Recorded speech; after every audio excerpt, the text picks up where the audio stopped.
느헤미야서는 그 에스라와 함께 연결되어 있죠.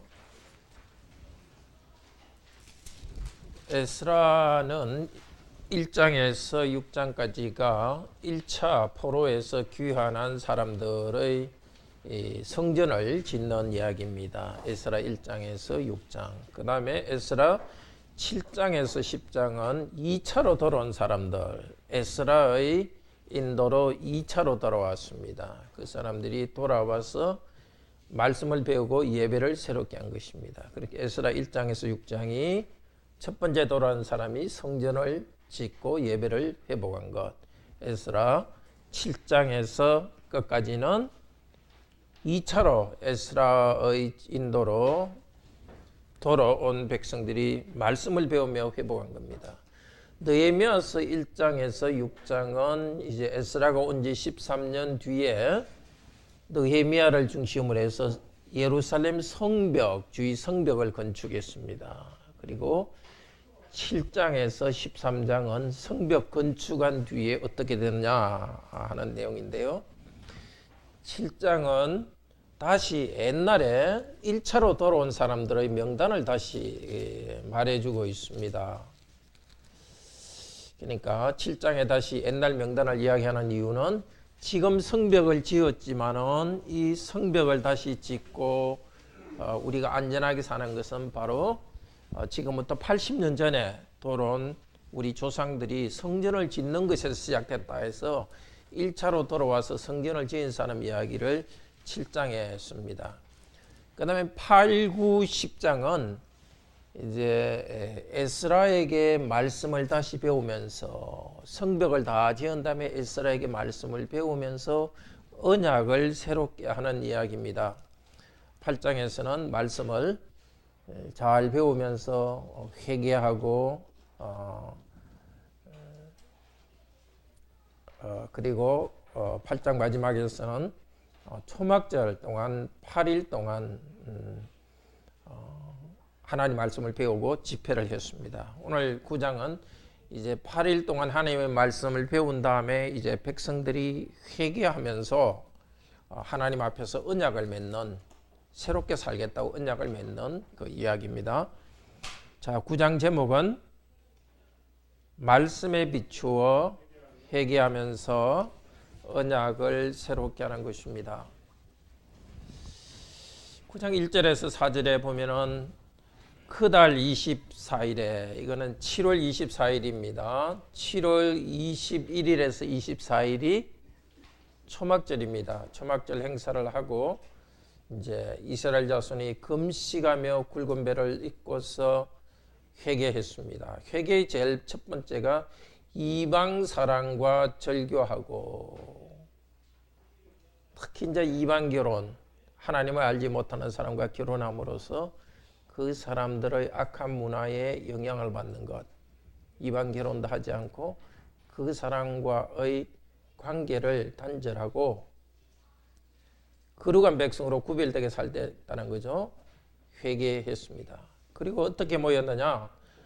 하루의 3절에 보면 4분의 1은 말씀을 듣고 4분의 1은 기도하며 회개한 것입니다. 이 경배하는 겁니다. 이 예배의 두 요소죠. 하나님 말씀을 듣는 것과 회개하며 기도하는 것. 우리 오늘 예배 가운데서도 하나님 말씀 잘 듣고 끝나는 것이 아니라 내가 그 말씀대로 살았는가를 비춰보고 그렇게 되지 못한 것을 회개하고 말씀대로 살 것을 결단하는 그런 시간이 되기를 바랍니다. 자, 이제 그 에스라를 대표로 한 이 레위인들이 백성들을 대표해서 기도합니다. 그 기도 내용이 회개의 기도가 이제 계속되는데요. 자, 회개의 기도를 하기 전에 하나님을 찬양합니다. 영원부터 영원까지 계신 여호와 하나님을 송축할지어다. 5장 5절에 9장 5절에 그렇게 찬양하고 있죠. 영원부터 영원까지 계신 하나님을 찬양하라. 우리도 하나님을 찬양하는 데서 우리의 기도를 시작하도록 합시다. 영원부터 영원까지 계신 너희 하나님 여호와를 송축할지어다. 우리 다 같이 한번 우리 하나님 여호와를 송축할지어다 하고 바꾸어서 5장 5절에 있는 영원부터 영원까지 계신 우리 하나님 여호와를 송축할지어다. 같이 한번 해봅시다. 시작. 영원부터 영원까지 계신 우리 하나님 여호와를 송축할지어다. 송축은 축복한다는 뜻입니다. 하나님이 우리를 먼저 축복해 주었으니까 우리도 영원부터 영원까지 계신 우리 하나님을 축복하며 찬양합시다. 하나님께서는 온 세상을 만들었습니다. 그리고 특별히 8절에 주 앞에서 충성됨을 보시고 아브라함과 언약을 세웠다. 언약은 하나님 쪽에서 무조건적으로 사랑해 주셔서 백성 삼아 주신 것입니다.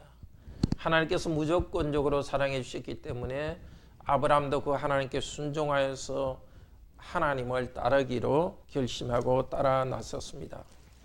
그 하나님께서는 백성들을 보호하고 인도해 주셨습니다. 이집트에 노예로 갔을 때는 노예로부터 해방시켜 주셨습니다. 그렇지만 17절에 뭐라 합니까? 거역하여 목을 굳게 하여서 하나님 말씀을 순종하지 않고 고집을 피워가지고 다시 이집트로 돌아가려고 그랬습니다.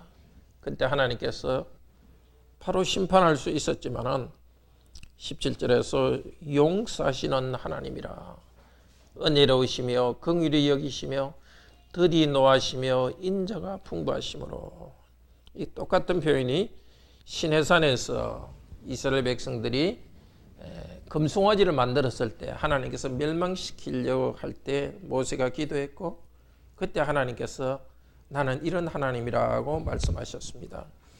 17절 중반에 나온 그러나 주께서는 그 같이 뒷부분 같이 읽을까요? 17절 뒷부분 그러나 주께서는 용서하시는 하나님이시라 은혜로우시며 긍휼히 여기시며 더디 노하시며 인자가 풍성하심으로 그들을 버리지 아니하셨나이다. 지금도 하나님 우리에게 이런 하나님이십니다. 용서하는 하나님이시고 은혜로우시고 긍휼히 여기시는 하나님이십니다. 우리가 하나님 백성대로 바로 살려고 하지만은 참 우리가 죄를 짓곤 합니다. 그때 우리가 바라볼 것은 내가 앞으로 잘하겠습니다. 그보다도 먼저 바랄 것은 하나님 당신은 은혜로우시고 용서해 주시는 분이라는 것. 하나님 이런 분입니다. 하나님께 나와서 인자하신 하나님께 간구하면서 회개하도록 합시다. 지금 느헤미야 9장 전체가 하나님이 어떤 분인가를 고백하며 회개하는 기도를 지금 하고 있습니다. 자, 하나님께서 그런 은혜를 주셨습니다. 그렇지만 백성들은 계속해서 하나님을 배반하는 일을 했습니다. 가나안 땅에 들어왔습니다. 약속의 땅에 들어와서 큰 복을 받는데도 어떻게 했느냐?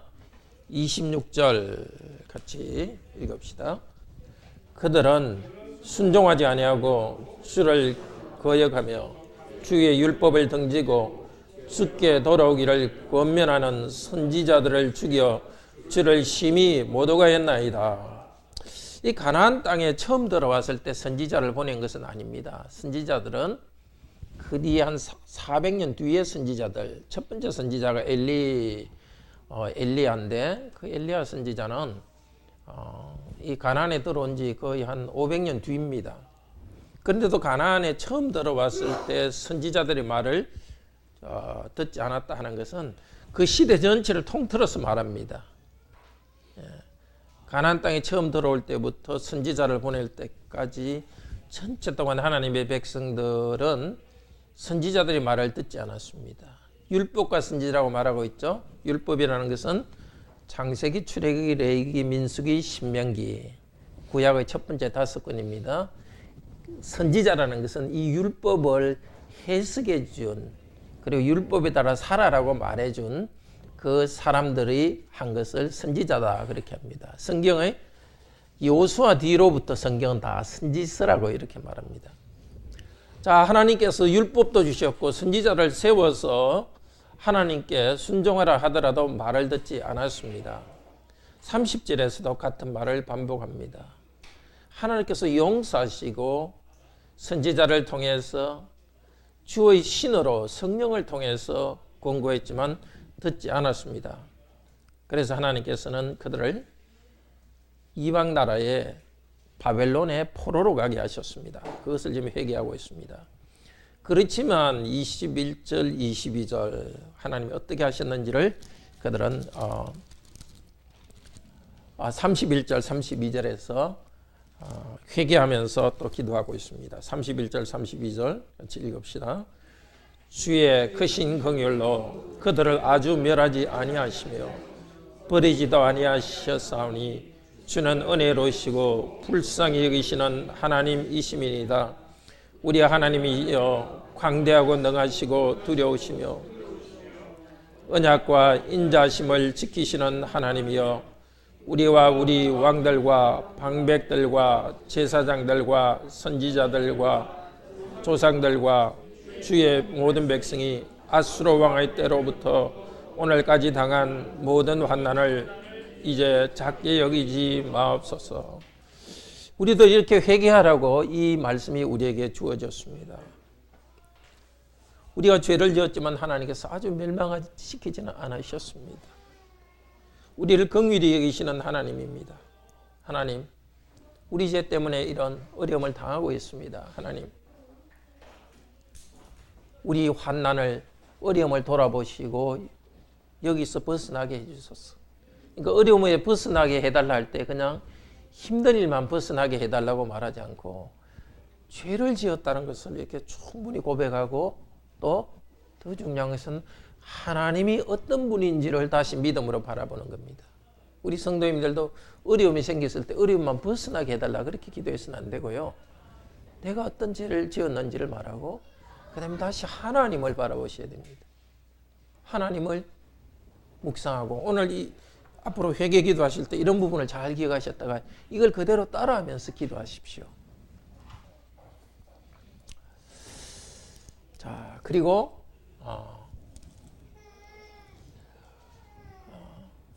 자기들의 그 악을 행했다는 것을 계속 회개하면서 이제 앞으로는 잘하겠다 하면서 맹세합니다. 38절 읽읍시다. 우리가 이 모든 일로 말미암아 이제 견고한 언약을 세워 기록하고 우리의 방백들과 레위 사람들과 제사장들이 다 임봉하였느니라. 그러니까 쭉 회개하고 나서 이제는 우리가 제대로 살겠습니다 하면서 언약을 다시 세웁니다. 그러니까 하나님 앞에 맹세하고 백성의 대표를 통해서 도장을 찍습니다. 우리의 회개도 마찬가지입니다. 내가 이것을 잘못했습니다. 도와주세요. 어려움을 벗어나게 해주세요. 한 다음에 그거로 끝나서는 안 되고 하나님 말씀대로 순종하며 살겠습니다 하는 맹세가 있어야 됩니다. 내가 게으르거나 탐욕을 부렸거나 아니면 더러운 생각과 행동 때문에 어려움을 당했다면 회개하고 여기서 벗어나게 해주세요 한 다음에 이제는 하나님 앞에 거룩하게 살겠습니다고 맹세하는 겁니다. 이 구약 백성들이 함께 언약의 맹세를 하는데 사실 우리 주일 예배가 계속해서 언약을 새롭게 하는 것입니다.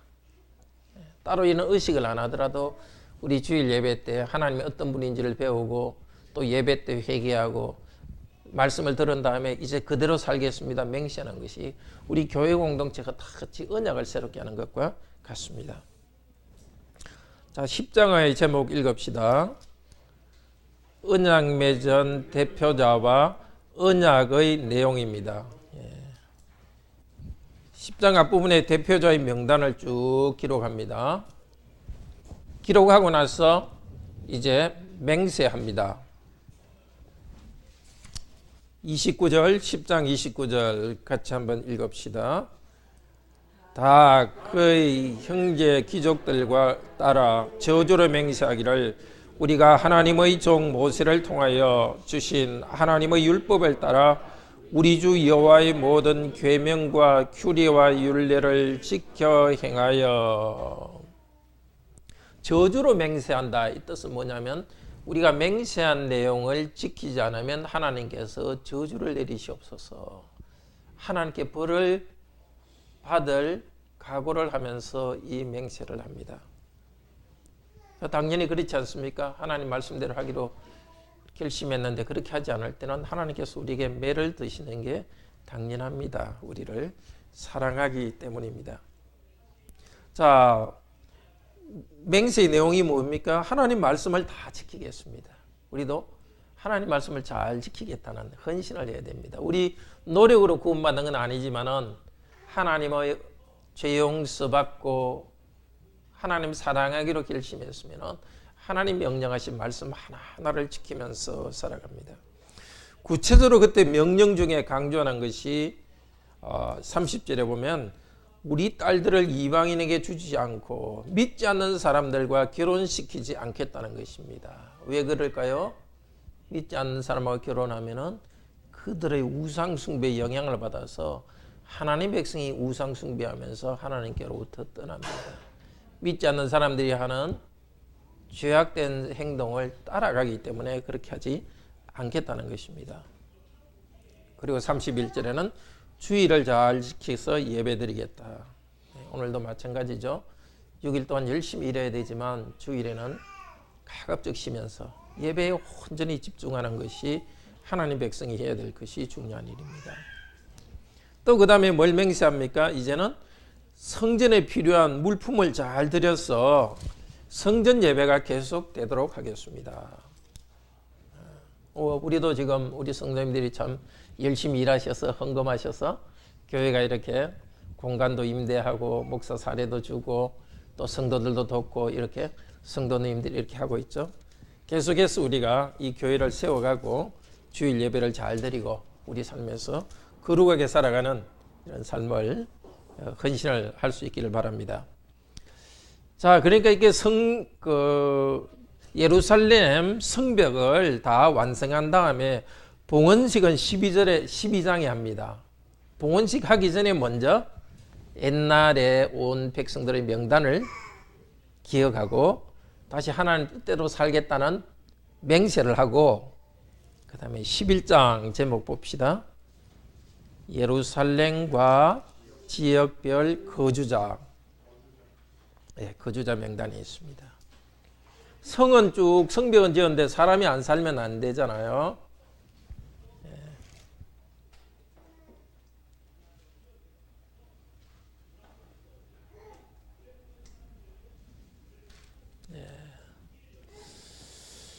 자, 11장 우리 1절 2절 같이 읽읍시다.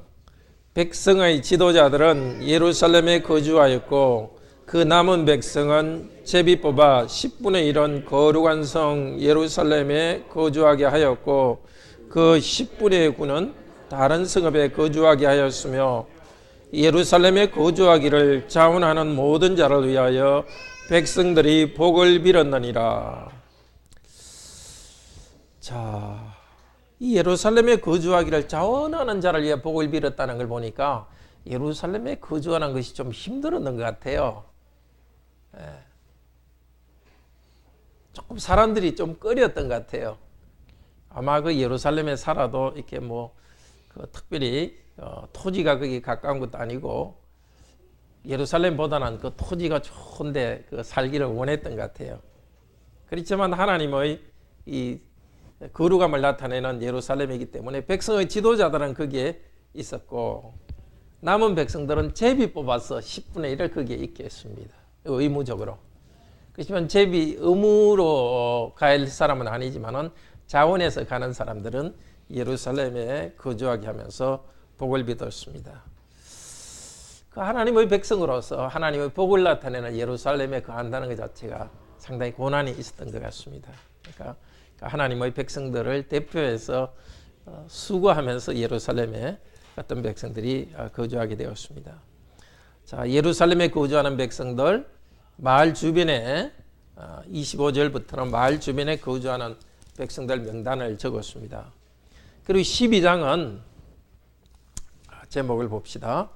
성전 건축과 성벽 건축 세대의 제사장 레위인 명단 그리고 성벽 봉헌식.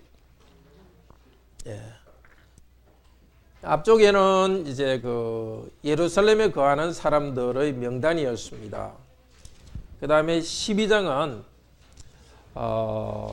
예루살렘에 거하는 사람 명단이긴 하지만은 앞쪽부터 다시 이야기합니다. 12장 1절에 보면은 언제 그 족보입니까? 언제 거주하던 사람입니까? 스알디엘의 아들 스룹바벨과 및 예수아를 따라 돌아온 제사장 레위 사람은 이러하니라. 스룹바벨과 예수아는 1차로 포로에서 돌아온 사람이죠. 이 스알디엘과 예수아와 함께 돌아온 사람들에 대한 이야기는 앞쪽에서도 계속 나왔습니다.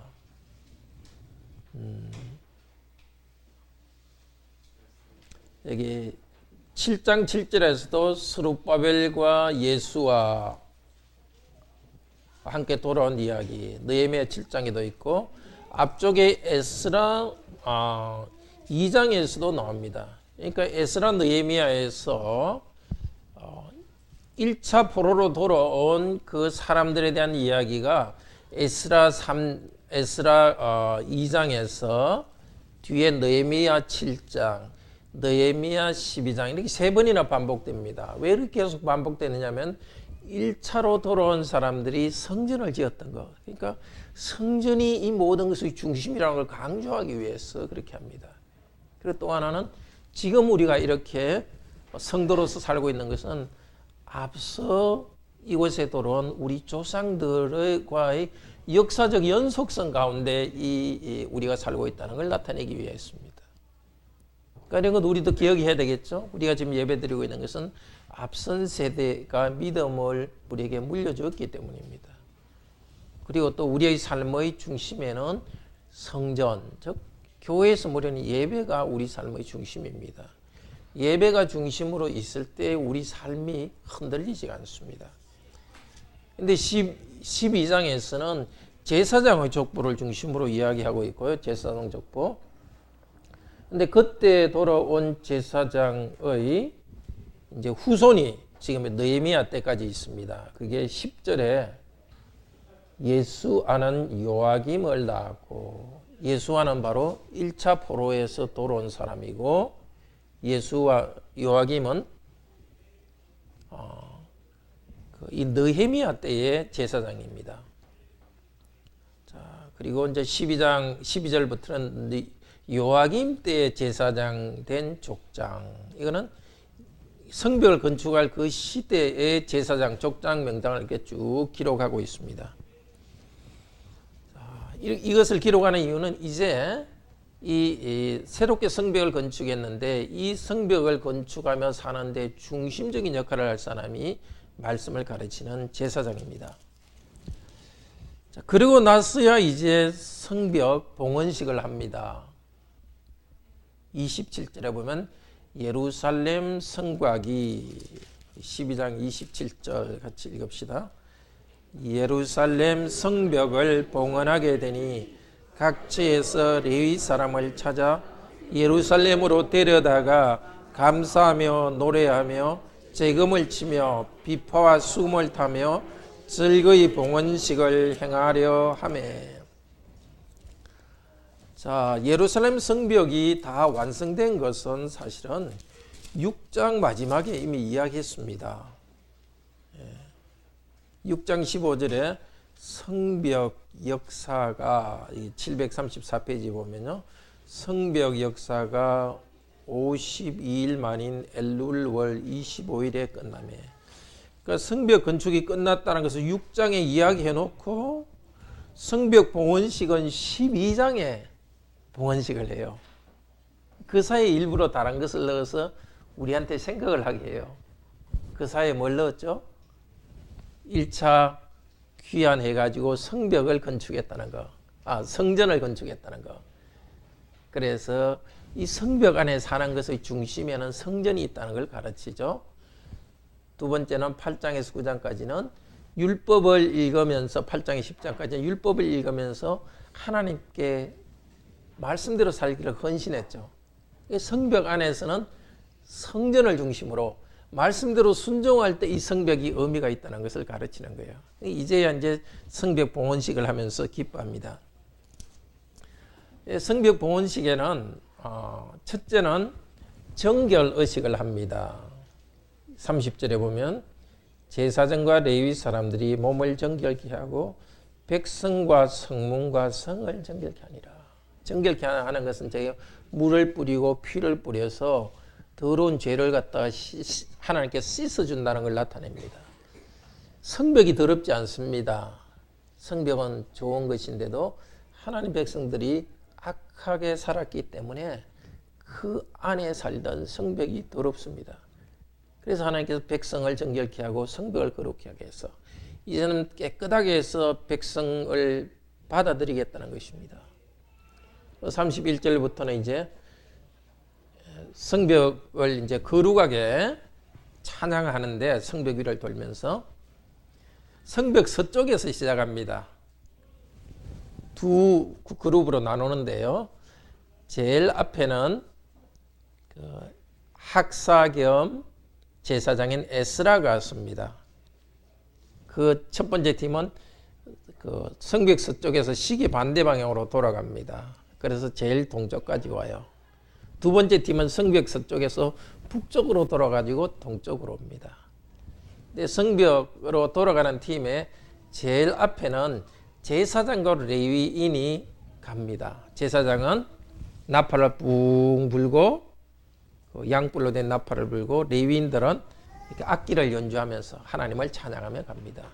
그 뒤로 백성의 대표가 또 갑니다. 백성 전체가 올라가지는 않고요. 그러니까 제사장과 레위인이 찬양하고 백성의 대표가 나아갑니다. 그리고 두 번째 팀, 시계 방향으로 돌아가는 팀에 느헤미야가 같이 갑니다. 그러니까 말씀을 가르치는 지도자 에스라와 백성을 전체 지도하는 일종의 평신도 대표 느헤미야 두 사람이 이거 양쪽을 돌면서 이 성벽을 하나님께 바치는 의식을 합니다. 감사 찬양이 중심에 있습니다. 그리고 동쪽에 성전이 있거든요. 동쪽에 다 모여서 성전에 가서 성전에서 감사로 제사를 드렸고 43절 같이 읽읍시다. 12장 43절 이날에 무리가 큰 제사를 드리고 심히 즐거워하였으니 이는 하나님이 크게 즐거워하게 하셨습니다. 부녀와 어린아이도 즐거워하였으므로 예루살렘이 즐거워하는 소리가 멀리 들렸느니라. 이 즐겁다는 단어가 이 한 절에 5번이나 나옵니다. 너무너무 감동적인 거죠. 그동안 적들의 반대가 있었는데도 이기고 성벽을 지었습니다. 백성들도 너무 힘들어서 그만두고 싶었는데도 하나님이 도우셔서 성벽을 지었습니다. 성벽은 백성들이 지은 것이기도 하지만은 하나님께서 주신 선물입니다. 상징이거든요. 내가 너희들과 함께 있겠다. 너희들이 사는 것과 함께 있겠다. 내가 너희를 보호한다. 하나님의 약속의 표시가 성벽이니까 백성들은 하나님께서 우리에게 이 약속을 주셨다는 것 때문에 너무너무 기뻐하고 찬양했습니다. 그리고 기뻐하고 찬양하는 그 성도들은 성전으로 갔습니다. 마찬가지입니다. 우리도 6일 동안 기뻐하고 찬양하면서 마치 행진하듯이 그렇게 삶을 살기를 바랍니다. 어려움도 있고 방해도 있지만은 앞서간 성도들이 참 힘들어 수고하고 수고의 결과를 보고 행진하며 찬양했듯이 우리 앞으로 6일 동안 살아갈 때도 정말 하나님을 찬양하면서 하나님의 보호하심을 감사하면서 기쁘게 찬양하면서 살아가기 바랍니다. 그리고 한 주가 끝날 때는 구약 백성들이 성전에 모였듯이 다시 우리 교회에 모여서 말씀을 듣고 하나님을 찬양합시다. 자, 이렇게 이제 그 성전에 모여서 이제 이 성벽 봉헌식을 끝난 다음에는 백성들이 이제 결심했습니다. 성전에 제사장과 레위인들을 위해서 필요한 것들을 계속 헌금을 해서 성전 예배를 잘 하겠다고 결심했습니다. 자, 그리고 이제 마지막 13장입니다. 느헤미야 13장 제목은 백성의 타락과 새로운 개혁. 자, 13장 1절에서는 그날에 모세의 책을 낭독하며 백성에게 들렸는데 아마 성벽 낙성식을 한 날이거나 그 바로 얼마 후인 것 같습니다. 이제 하나님의 말씀을 따라서 살기로 하면서 또다시 뭐 했죠? 모압과 암몬 사람은 하나님의 백성들 가운데 들어오지 못하겠다. 그대로 하기로 결정했습니다. 모압과 암몬 사람들은 이스라엘 백성으로부터 떠나게 했습니다. 왜 그러느냐? 출애굽할 때에 이스라엘 백성이 모압과 암몬을 좀 통과해서 오겠다 했는데도 통과시켜주지 않았어요. 뭐 특별히 피해를 주지 않을 거고 사먹겠다 했는데도 그곳으로 통과하게 하지 않았습니다. 그래서 하나님께서 모압과 암몬 백성은 하나님 백성으로 들어오지 못하게 하라 했기 때문에 그 말씀대로 정했습니다. 이거는 오늘날 우리에게 어떻게 적용되느냐? 예수 그리스도를 주님으로 고백하지 않는 사람은 교회는 잘 출석하게 해서 하나님 말씀을 배우게 합니다. 그렇지만은 주님으로 고백하지 않은 사람들은 세례교회 멤버로, 정식 멤버로 받아들일 수 없습니다. 이 두 가지가 교회는 있습니다. 누구든지 복음을 듣도록 열어줘야 됩니다. 그렇지만 교회의 거룩성을 유지하기 위해서 오직 예수 그리스도를 분명히 고백하는 사람만 우리 교회의 정회원 세례교인이 되어서 교회를 거룩하게 세워갑니다.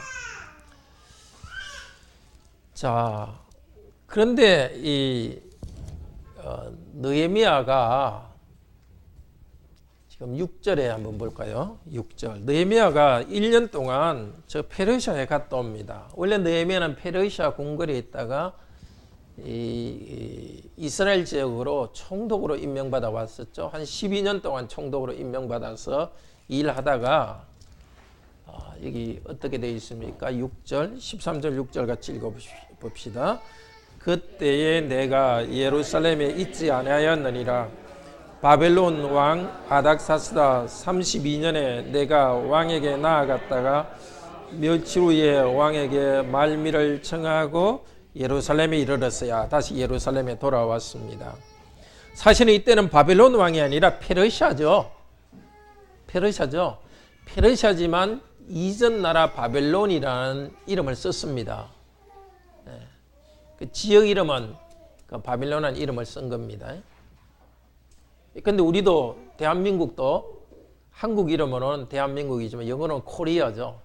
코리아는 고려에서 왔거든요. 고려 시대. 그러니까 그런 것처럼 어떤 국가는 바뀌어도 옛날의 그 명칭을 쓰곤 그렇게 합니다. 그래서 페르시아 왕에게 갔다가 다시 돌아왔는데 느헤미야가 1년 동안 있다가 돌아와 보니까 또 예루살렘이 문제가 생겼습니다. 그 문제가 자 4절부터 보면은 제사장이 도비아라는 사람한테 성전의 한 방을 주었습니다. 도비아는 성벽을 건축하는데 방해한 사람입니다. 느헤미야가 그걸 보고 도비아를 쫓아내어 버렸습니다. 자, 제사장이 이렇게 하나님의 성을 건축하는데 방해했던 사람을 돕고 있습니다. 그러니까 요즘도 참 목사나 장로나 집사도 이렇게 타락할 수 있다는 걸 알고 항상 경계해야 됩니다. 자기 이익을 위해 가지고 인간관계를 위해 가지고 그 교회를 타락시키는 그런 일을 했습니다. 그 다음에 11절에부터 보면은